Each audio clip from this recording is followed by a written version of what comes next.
So you want to start with a pan like this. Something that's metal, aluminum, plastic that you can lay your ribs in because they're pork and they're nasty.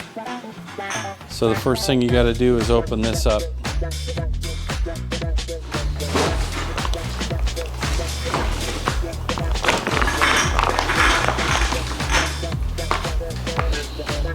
Okay, next thing you need to do is get rid of this. You don't have to do this, but it's supposed to be better if you take a butter knife or a spoon and get up underneath this. They call it silver skin. It's a membrane. Stick your finger through it, get it lifted.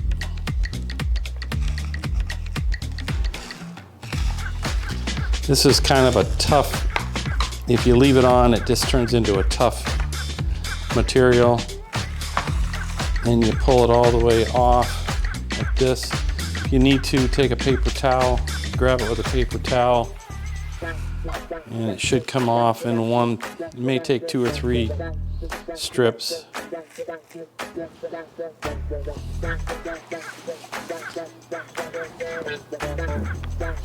But you want to get that off of there and get rid of it.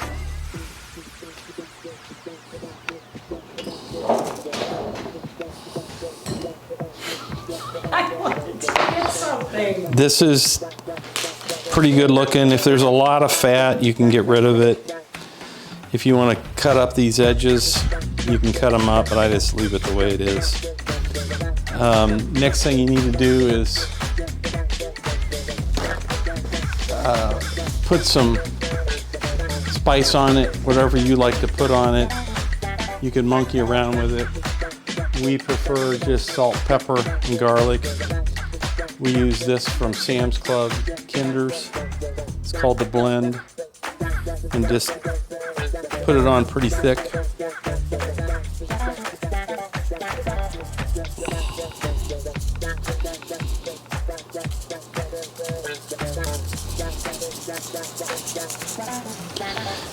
And then get your grill ready, and I'll take you to the grill for the next step. But get your grill on. Well, I'll just take you to the grill and show you the next step. So what we're dealing with here is a smoker, and I know that you don't have a smoker, but you have a grill that, like we used before. You want to put your burner on this edge and your burner on this edge on, and you want to bring the temperature to 250 degrees on your grill. So you're going to have,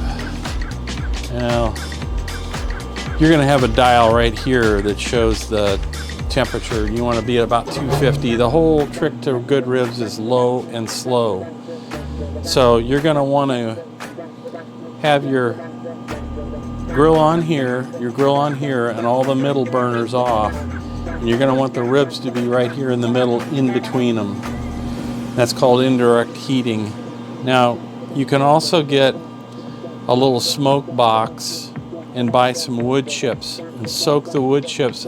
When I was at your house, I put them on aluminum foil, and you can put them inside of a aluminum foil bag that you can just make out of a big sheet of aluminum foil, and then poke some holes in it. And you need to lay it next to the burner on this side or on this side, and you need to get it close to the flame without catching it on fire as possible. But your ribs are going to go here in the middle, and the heat is going to be on either side. Okay, so I've heated up the smoker. It's at about not quite 250 degrees. We've got a lot of smoke coming through. I don't know if you can see it or not. I got it on the middle shelf. Again, your heat's going to be here, and you want to put it in the middle. And these are called 3-2-1 ribs. 3-2-1 represents 3 hours of smoking them wrapping them up in aluminum foil for 2 hours. And then the last hour, which I don't necessarily do, you can make a glaze of a barbecue you can put on the rib out of the aluminum foil at the end, but I don't do that. I prefer to use a cold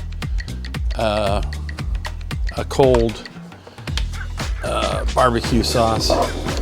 So we're getting back in here. Here's the kitchen. There's Barb working away making cookies. I'm making fudge. And so anyway, put the meat in between the burners on each side, the left side and the right side. You want to watch the temperature, try to keep it as close to 250, 300 degrees, and let it go, low and slow, which is what these are called. I personally think the meat will be done in less than 3 hours, and you can tell it's getting done when you see the meat coming off the end of the bone and exposing more of the bone. But 250 low and slow. We'll go back and check on them in a little bit.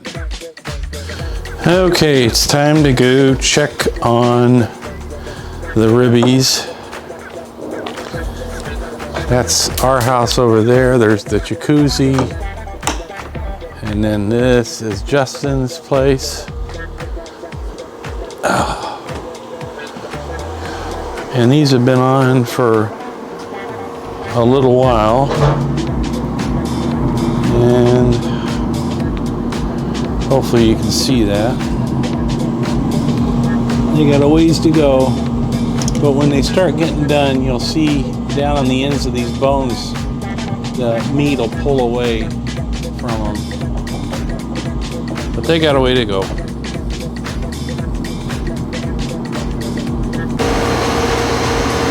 Okay, we're back. And boy, I don't know if you can see it, but if you look on the edge,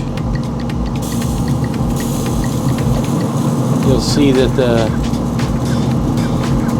that bone. That's what you want to see, is that bone starting to, the meat protrude back from the bone. So about now, I'm going to go get aluminum foil and wrap it and let it finish off. Okay, so this is the Reynolds wrap, extra heavy duty, and it's wider. It's the wider part. This one has 75 square feet. It's 18 inches wide. And we're going to put that down. And we're going to put another one down. Like that.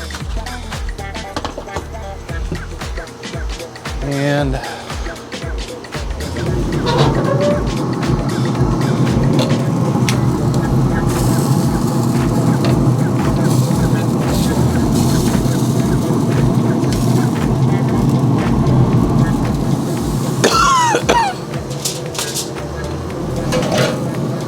put those down there. And then what I do is create a boat, kind of like this. I do the double because you don't want to get a hole in it. And then I take this corner and that corner and kind of fold it up. So you kind of have a boat.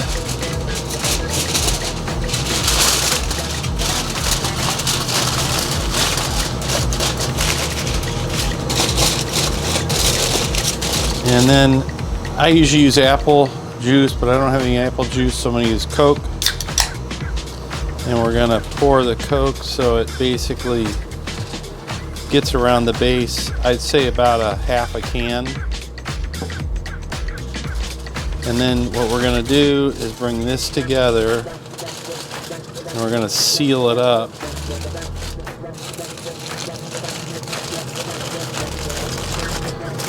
And we're gonna cook it for about another hour. Sealed up like that.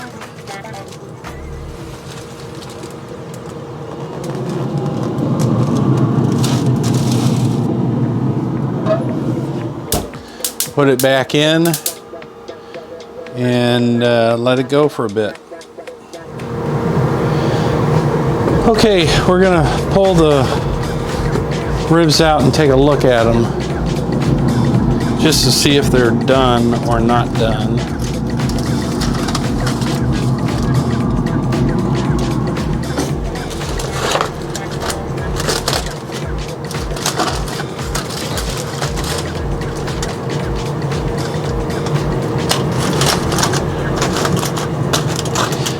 Yeah, so you can see here, you look down here, see the bone is drawn back. That's what you want. You also want to be able to stick your finger in and it should be like butter on that. And this is the part, if you wanted to go one step further, you could put barbecue sauce or a glaze on it, stick them back on the grill for a short bit, but I like them like this with cold barbecue sauce. All right, so that's all you got to do.